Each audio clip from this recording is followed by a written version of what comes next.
বিসমিল্লাহির রহমানির রহিম। আসসালামু আলাইকুম viewers, tasty cooking easy way থেকে আপনাদের সবাইকে স্বাগতম। আবারও হাজির হয়ে গেলাম নতুন একটি রেসিপি সাথে নিয়ে। পাকা কাঁঠাল তো আমরা সবাই কম বেশি খেয়ে থাকি। কাঁচা কাঁঠাল দিয়ে মাংসের টেস্ট এবং ফ্লেভারের অনেক মজাদার তরকারি রান্না করা যায়, এটি কিন্তু আমরা অনেকেই জানি না।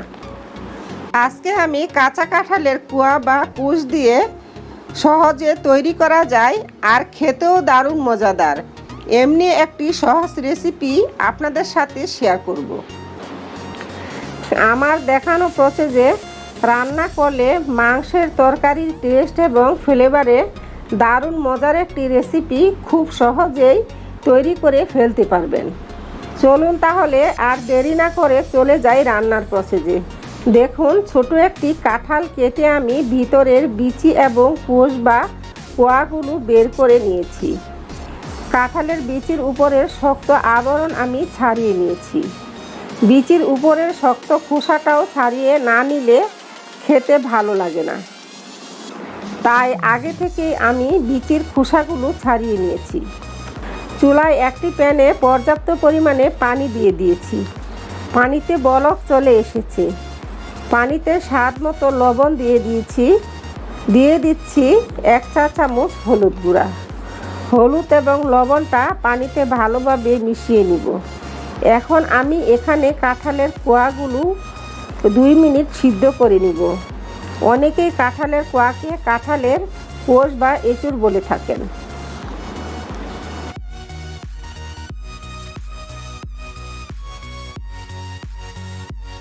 এবার আমি কাঁঠালের এঁচুড়গুলো উঠিয়ে নিব।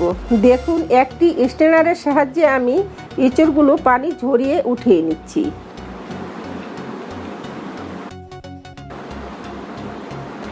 ফুটন্ত পানিতে হলুদ গুঁড়ো ব্যবহার করার ফলে কাঁঠালের কোষগুলোর মধ্যে যে কষ বা আঠা লুকিয়ে থাকে তা পানিতে বের হয়ে আসে।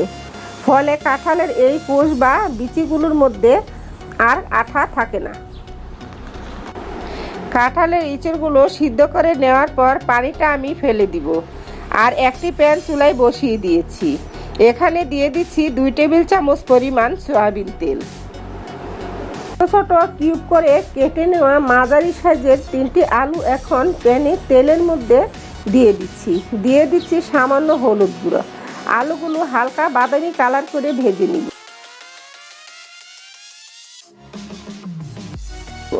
দেখুন, আলুগুলো হালকা বাদামি কালার হয়ে এসেছে। এবার আমি উঠিয়ে নিব।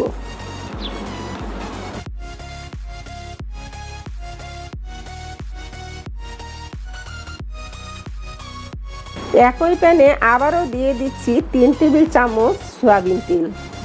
এর মধ্যে দিয়ে দিচ্ছি 1 কাপ পেঁয়াজ কুচি। পেঁয়াজগুলো আমি হালকা বাদামি কালার করে ভেজে নিব।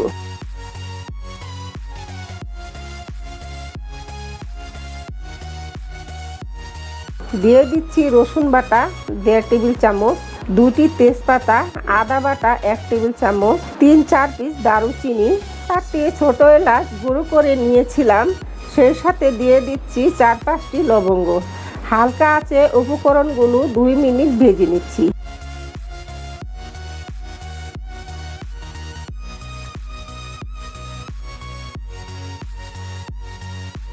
দিয়ে দিচ্ছি স্বাদ মতো লবণ।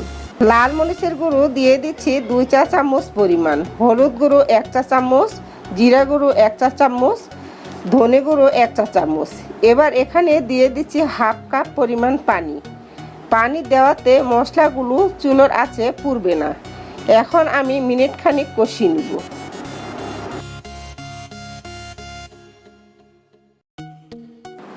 এক মিনিট কষিয়ে নিলাম। এবার এখানে দিয়ে দিচ্ছি কিউব করে কাটা টমেটো কুচি। 3টি টমেটো কিউব করে কেটে নিয়েছিলাম। সেই সাথে দিয়ে দিচ্ছি ভেজে নেওয়া আলু কুচিগুলো। আবারও নেড়ে চেড়ে খানিকটা কষিয়ে নিব।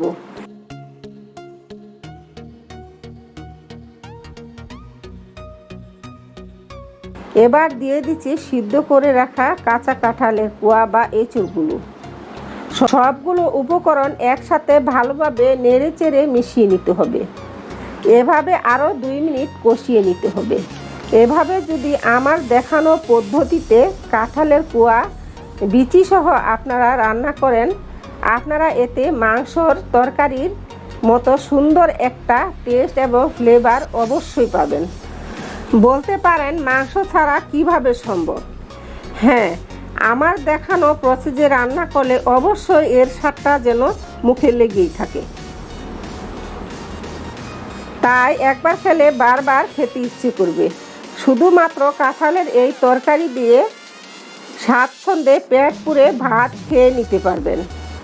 এবার এখানে আমি আবারও দিয়ে দিচ্ছি পরিমাণ মতো পানি। আমি 5 কাপ পানি দিয়ে দিলাম। পানির পরিমাণটা কিছু কম বা বেশি হলে কোনো সমস্যা নেই। ঢাকনা দিয়ে ঢেকে আরও কিছুক্ষণ রান্না করে নেব। ঢাকনা খুলে মাঝে মাঝে নেড়ে দিতে হবে। দেখুন পানিটা তরকারির গায়ে গায়ে লেগে এসেছে। আবারও দিয়ে দিচ্ছি 1 চা চামচ জিরে গুঁড়ো, দিয়ে দিচ্ছি 10-12টি কাঁচামরিচ। রান্নার শেষ মুহূর্তে এই কাঁচামরিচের সংযোগে সুন্দর একটা ফ্লেভার আপনারা পাবেন। আবারও ভালোভাবে মিক্স করে নিব। আমি পুরো রান্নাটা করেছি চুলার আঁচটা মিডিয়াম ফ্লেমে রেখে। এবার ঢাকনা দিয়ে ঢেকে চুলো বন্ধ করে দমে রেখে দিব 2 মিনিট।